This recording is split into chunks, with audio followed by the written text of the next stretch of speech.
Et ensuite, il y a aussi une autre distinction à faire, que même dans les rapports, sur les coûts énergétiques, qui ne sont pas forcément les chiffres qui sont mis en avant, mettent pas tant la lumière sur cette différence. C'est la différence entre le coût énergétique, dans le sens combien d'électricité on va dépenser, et l'empreinte carbone. Parce que si tu dépenses énormément d'électricité, mais que tout sort de panneaux solaires et d'éoliennes, par exemple, bah, on n'est pas sur la même chose. Et des fois, je trouve qu'il y a une sorte de trouble.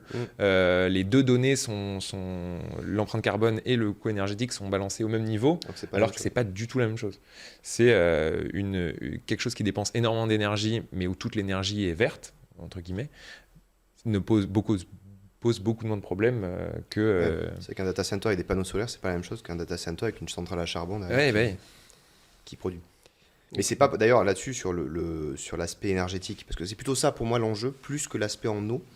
J'ai expliqué pourquoi juste après, mais sur l'aspect énergétique, quand on regarde bien ce qui se passe au niveau des GAFAM depuis quelques temps, il y a un mouvement qu'on retrouve chez Amazon, chez Google et autres, qui est d'aller vers des investissements dans ce qu'on appelle les centrales nucléaires modulaires, donc des petites centrales nucléaires qui produisent de l'énergie, donc sur le même format que les centrales qu'on connaît, et qui décident d'acheter, du coup, pour venir alimenter en énergie leurs propres infrastructures.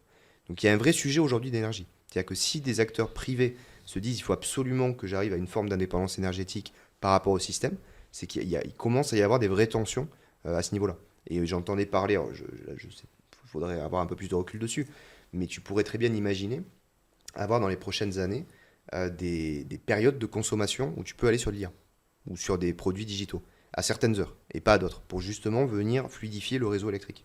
Là, le vrai sujet pour moi aujourd'hui, il est plutôt sur la production d'énergie.